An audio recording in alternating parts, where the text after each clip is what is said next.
I don't know if this needs to be, I need to keep that like that or something, just so product placement. Good afternoon, guys. Okay. Yeah, I don't have any kind of statements that I'm making. I think I came to hang out with you guys. Thought you might have some questions. Looking back at the film on Texas A&M, what kind of stood out as areas for growth moving forward? Oh, well, obviously on-ball defense and cleaning up the backboards. We allowed a few too many offensive rebounds. I thought we did a lot of good positive things, obviously, down the stretch to get it to overtime, and with the team that was playing with their backs against the wall and needed to get a win in conference with two really, really good experienced guards. And yeah, there's some things that we've got to try to continue to clean up. When you talk about on-ball defense, is that technique? Is that will? What needs to improve? A combination of all things. I think we have to be a little bit more impactful on the ball. I thought the initial part of our defense was good. It was just the secondary action, the secondary effort that we needed to continue to get better at. With the freshmen, is it fair to say that maybe the offense comes a little bit more naturally when they get to this level, especially the one-on-one offense, and then learning the team defense, the techniques, maybe takes a little bit more time? I would say that's fair to say. I think that's part of getting and growing the connectiveness that you need to be able to have, to be in the positions, first of all, in the initial positioning on the ball, and then on the back line of it, the other positioning between the bigs and the guys, knowing who to be off of in terms of personnel-wise, where they need to be at in gaps and those kind of things. And sometimes that takes a little more time when it's not second nature to you. Yeah, Cal didn't seem like he was really concerned with it after the game, with us at least. Is that something that maybe he's not, because it does take time and it takes more communication and getting to know each other as teammates? It does. It takes a lot of time. It takes a lot of time, especially when you got a group of young men that have been used to probably not being held as accountable. One, used to their ability to outscore people, be the main focus, and so we've got to do a much better job collectively being assignment sound, being a little more disciplined, and sticking to the scout. With Aaron's foul troubles, is it more of just being better going straight up, or is there kind of more to it? Yeah, I think it's a little bit doing his work a little bit sooner, positioning-wise. Some of it is protecting his body, which is why his hands were going out that way. And we had a couple of good film sessions with him, so he can see what we're seeing and try to help him to improve that. Is it just as simple as saying, hey, just go up and block the shot instead, or do you want him to kind of just be straight up? Initially, when you've got guards that are coming downhill, you want to go vertical. Sometimes that becomes a little more difficult than it sounds. Dealing with other big guys, you try to wall up and be strong and hold your core and be big, and then allow for the weak side defenders to come and block shots. We just want to contest those shots. We want to block everybody else's shot, but when you're guarding the ball and you're man, we just want to contest those shots, not leave our feet, not put them to the free throw line, and that takes a little bit of time when your entire life, your instincts have been to leave your feet and try to go block it. Missing that weak side defender, I'm sure one of those that you do is the guy that comes over and blocks a lot of those shots. Just how big has his absence been over the last few games? It's been felt. It's been felt, obviously, just not only on the defensive side, just his physicality and his ability to create off the bounce and get some opportunities on the offensive glass as well, and just his toughness and his nose for the ball. How have you seen him change over the past year? Obviously, his body has changed a lot, but is this kind of different style of play? Is that just bigger opportunities, different opportunities, or did something switch with his mindset too? It's a year of experience. It's a year of understanding. It's a year of physically maturing. It's a year of going in and prepping in the summer for what you're going to be expected to perform, how you're expected to perform, those kind of things, and that helps. You get a little older, a little wiser, and that certainly helps. Coach Cal talked about in post-game how Aaron's foul trouble kind of gave him a chance to step up, and he played one of his better games. What did you guys see from him? Yeah, I thought Ugo was great. I thought Ugo stepped up with the opportunity that he had and played incredible minutes for us.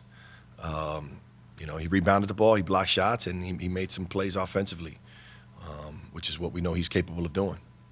Coach, what do you learn about your team in an overtime period, one-on-one so far this year in those games, that you might not learn about them during, regular parts of the game? We certainly have to, as a staff, help them a little bit more.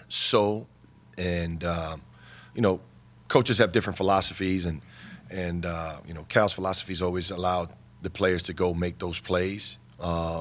We have to help them a little bit in terms of structuring what we want exactly, and to show them what we're looking for in film, and then practice it, and then allow them to be able to go and execute in those kind of games. What do you tell us about the matchup tomorrow night? It's going to be a physical matchup. Mississippi State is a tough, veteran, experienced team. Does that sound familiar in the SEC? A lot of veteran guys, a lot of grads, and, big bodies. And so we're going to have to take care of the ball. We're going to have to take care of the glass. And we're going to have to do a better job defending the ball. They recently added Tolu Smith. You've seen him a couple times in the past. He played well against Kentucky. What kind of challenge will he present inside? No pun intended, a big challenge. He's big, physical, strong, experienced, really, really talented, all-league player. Yeah, so it's going to be, we're going to have to do a lot of work early. We're going to have to make sure we're in positioning to be helping. And we got to, once the shot goes up, we got to meet his physicality and try to drive him away from the glass, because he does a good job of doing that. Does a great job of getting to the free throw line, utilizing his size. They do a great job of getting the ball to him in areas where he can finish or get fouls. And a guy that's going to the free throw line 9 times a game at his size that's a concern that we have to make sure that we try to minimize. Obviously, A&M was the best offensive rebounding team in the country, but is there a common thing with defensive rebounding outside of just blocking out that you guys got to improve on there? I know there's the Illinois State game that Cal was frustrated to see in 24, I think it was. Yeah, no, I mean, we have to, a lot of times it's our defensive balance that doesn't allow us to be in position to go finish out the defensive possession. And you need to rebound the ball to finish out the defensive possessions, and that helps your defensive numbers. And so oftentimes we are also playing 3 guards, and so there are the physical matchups there. And we've got to be more disciplined and more physical when we do have a smaller lineup in there, to make sure that we're hitting bodies and creating space. And then, Texas A&M did a unique thing. Obviously, Garcia does a great job as averaging 5 offensive rebounds a game. And what they do is they run in and they tip it out. And they tip it out to it's not necessarily your bigs. They're tipping it out to their guards.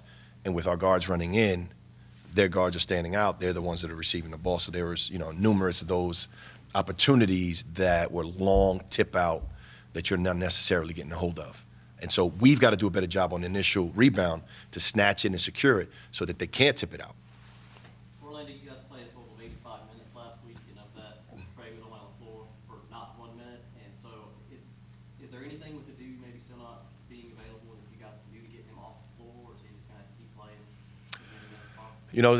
The luxury of having a veteran like Trey is that his experience is certainly needed.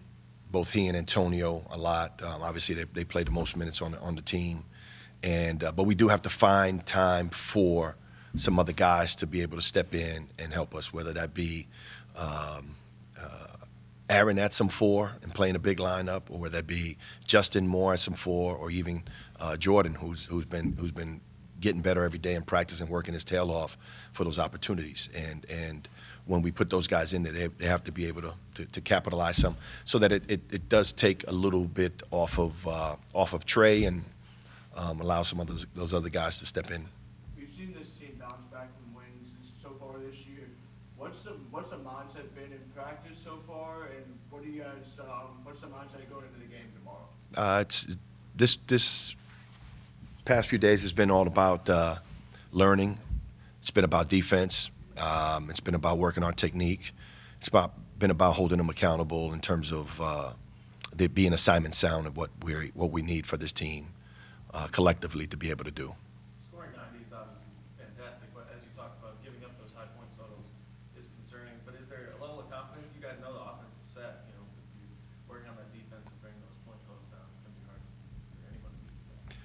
That's the idea. The idea, obviously, to be able to win is to score more than the other team, but is to try to hold them from scoring more than you. That's what we really want to try to do in an area that we know we've got to continue to get better. We do score. It's second nature to us. But we have to be able to get those defensive stops, securing rebounds so that we can get on offense. Now, as fast as we play, we're getting 10 to 15 extra opportunities. That also means other teams are also getting those opportunities, and we got to try to see how we minimize those. I know the, half-court offense was stagnant a couple times. So is that, like, what more work do you guys have to do there in that sense? Because obviously fast break, you guys can get buckets quick, but when it slows down in half-court, what are you guys trying to do? We just got to continue to move the ball and get the ball, get penetration, whether that be with a pass or off the bounce, and then play off of that where we can take not good shots but great shots. And the reason why we're able to shoot the ball particularly well is that we're not taking contested shots. We're taking open, great shots with stationary, feet set, shot ready. And that helps, obviously, your percentages of being able to make those shots. Seems like everybody's kind of waiting for a breakout game from Justin. What does a breakout game for Justin look like to you? Does he have to go score 20, 25, or is it other stuff with him? No, I think one of the keys, one of the highlights of the last game was how well Justin played. Everybody thinks that it's got to be about offense, but it's not. And Justin is not just a guy that can score the ball. His versatility, his ability to defend multiple positions, his ability to offensive rebound, his ability to guard smaller guards, bigger guys, that's his real value. And he's a well-rounded basketball player. And that's what we ask of him. That's what we're going to continue to ask of him. And if there's going to be a game where he makes, has a 20, 30-point game, it's in him. But that's not what just makes him. He's a very good basketball player that's well-rounded. With the guards, especially on-ball defense, what are some of the things that you've noticed that really need to be changed, or is there anything y'all can, for lack of better words, tweak to try and help them out in that area? That was nice. I like how you did that. We have to impact the ball, and it starts, obviously, with the point of our spear of defense, and that's the guard has to initially get into the ball when the big calls the screen. So as the screen is getting ready to happen, we need to be in positioning where we're dictating where the ball is going, and that's what we're attempting to do. A lot of times, our initial point has been really good. It's then when we release it, and then they wind up doing other things. It's the secondary effort that we got to get better at. Once we get to that point, when young players at the high school level, the primary effort is enough. College level and other levels, the secondary and third effort is where it's at, and that's what we're learning. Last time you were at home, must have been the crowd being loud. Looked like you and Gal couldn't hear each other very well on TV. I know he couldn't hear me. So I was losing my voice, and I had to let him know we're on defense. That was it. Crowd, right? Yes, Crowd. it was very loud. Amanda, do you think after 3 games, your young guys have a good idea that conference play is different, or is that just an ongoing thing for them? Oh no, they know it's different. They know it's different. They know, especially, you get two things happening, right? You're in conference play. One, we go down to a Texas A&M team that's picked the preseason to win the conference and been struggling their guards, and then we're coming into town, and you get 2 all-league players that absolutely play out of their minds. And so they're like, yeah, when Cal says we're everybody's Super Bowl, we are everybody's Super Bowl. That's no lie. We galvanize teams to try to come out and play their best against us. We do that. And so our guys are realizing that's real.